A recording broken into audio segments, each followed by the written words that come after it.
السلام عليكم ورحمة الله وبركاته. ازيكم عاملين ايه؟ تعالوا نشوف بقى احنا رايحين نعمل ايه. انا رايحة اغسل كيلتين غلة. انا معايا كيلتين غلة كانوا جايين لي سلفتي طبعا اللي جايبهم لي. فقلت بقى ايه، انا مش هحطهم للحمام ولا للحيوان ولا الكلام ده كله. انا هعمل فيه ايه؟ امي ايه هي بنتي يا مهجة، هعمل فيهم ايه؟ همسكهم اغسلهم كده واطحنهم واعملهم شوية دقيق نخبز منهم او نعمل اي حاجة حلوة منهم. تعالوا بقى نشوف هنغسلهم ازاي. انا طبعا نقعتها زي ما انتوا شايفين كده، وبطلع القصدة بتاعتها وبطلع الطينة اللي فيها وبمسكها اغسلها غسيل حلو. وطبعا زي ما انتوا شايفين انا فاتحة المية عليها. ليه انا بغسلها عشان الغلة تبيض معايا ويبقى قلبها مفتح كده وتبقى زي العسل معايا، ويبقى الدقيق بتاعها ابيض وحلو. طبعا هما كيلتين يعني مش مستاهلين ان انا بقى اقعد انقي واعمل واتعب في قلبي. لا، الغسيل لهم احلى واحسن. تعالوا بقى نشوف بعد ما احنا غسلناهم. انا بقى مسكتهم هنا، هزتهم بقى، قعدت اهز انا فيهم طبعا عشان سبتهم اطلع يصفوا في اي حاجه الشكارة مش يومين، حلوه بعد من فيهم، كده واطلع فرشت اكياس الغله ونشرتهم الزقنطوطه على خالص السطح اللي شوية، احنا وبعد من كده هنتبلها بقى انا الحوال. بمسكهم طبعا اهزهم. بعد ما مسكتهم نشرتهم يوم بحاله، لازم تتنشر يوم بحاله في الشمس. وما نيجي مثلا نغطيها او ما نشفتش معانا حلو، ما نعملش بقى ايه ونسيبها كده للندى وللضلمه وان هي تبوظ معانا. انا بعد بقى ما عملتهم بمسكه معباه في الشكارة. اللي انا بعمله بعبيه في الشكارة على طول، عشان خاطر ان انا اروح ايه اطحنها على طول. هتطلع معانا الدقيق وهتطلع معانا الردة اللي هنشوي بها السمك. انا بقى قعدت اهز فيهم. الشوية اللي انا عملتهم دول هم شوية، شوفوا ما شاء الله هم حلوين يعني. كلتين يعني شكارة من اللي احنا بنشتريها بتاعة الدقيق الفينو ديت. هي ما شاء الله حلوة وجميلة. وطبعا نخبز عيش بقى ونعمل شوية قرص، نعمل بسكوت نعمل بيها اللي احنا عايزينه. وطبعا عايزين نضيف عليهم شوية دقيق فينو نضيف عادي مفيش اي مشاكل. بس بقى ايه، انا استكفيت بالدقيق ده. وطبعا هوريكم الفيديو الجاي ان شاء الله وانا بخبز من الدقيق. المهم هنا بقى انا بنقي اللي فيهم اهوت، قعدت انقي بقى اللي فيهم. بعد من كده بقى بمسكهم برضو زي ما انتم شايفين بالغربال بتاعنا ده غربال يا جماعة. لازم بنهز بيه الغلة كده. وانا بقى قعدت اهزهم مع نفسي كده وهز فيهم، وبعد من كده عبيتهم بقى في الشكارة كلهم.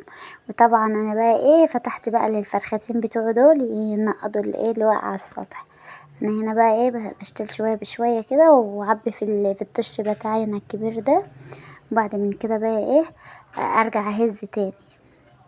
كان لسه باقي معايا شويه صغيرين. والدي نزل بقى عمل لي كوبايه شاي، قال لي يا ماما خدي بقى كوبايه الشاي ديت تشربيها وانت ايه بتهزي كده. انا بقى عماله ادور في قلبها كده اشوف في قلبها اي حاجه، لقيتها ما شاء الله نضيفه جدا وحلوه وجميله. فعشان كده بقى ايه قلت مع نفسي كده ايه اهزهم واشرب كوبايه الشاي برواقه كده. طبعا عايزه اقول لكم في الوقت ده كانت مليكه نايمه، عشان كده بقى أنا لقيتها فرصه بقى ان انا اطلع اهزهم واعملهم فيها. الفيديو انا مطولة عليكم يا جماعة بس معلش والله. انتوا طبعا قلتولي ما تسرعيش الفيديوهات، فانا طبعا بحاول ان انا ما اسرعش الفيديو على قد ما اقدر، بس بحاول برضو عشان انتوا ما تزهقوش مني خالص.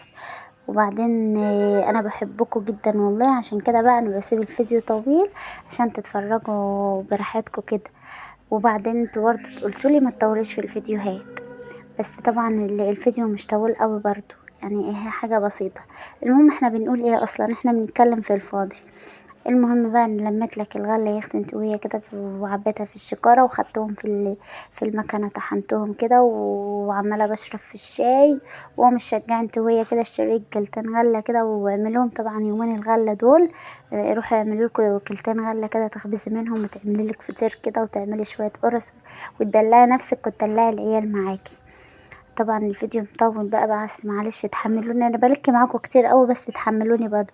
انتوا بتحبوا تسمعوني وبتحبوا تسمعوا الكلام اللي انا بقوله، كلامي حلو ومعسل ومسكر زي كده. انا برضو عماله اهز فيها برضو، قلت لا ما ينفعش ان انا اسيبها كده، لازم ايه اعملها كلها اشوفها في قلبها حاجه كده ولا كده، بس هي نضيفه يا اختي انت وهي والله عسليا. المهم بقى يا اختي انت وهي كده بعد ما خلصتهم عبيتهم بقى في الشكاره ومسكتهم بقى جبت الحبل بتاعي وقمت ربطاهم بقى. عماله ادور على حبل وقمت ماسكاهم كده رابطه، وقمت بقى شايله كوبايه الشاي بتاعتي ومنفضه القياس ده عشان خاطر اللي عليه ده الفراخ تطلع تنقضه وتاكله.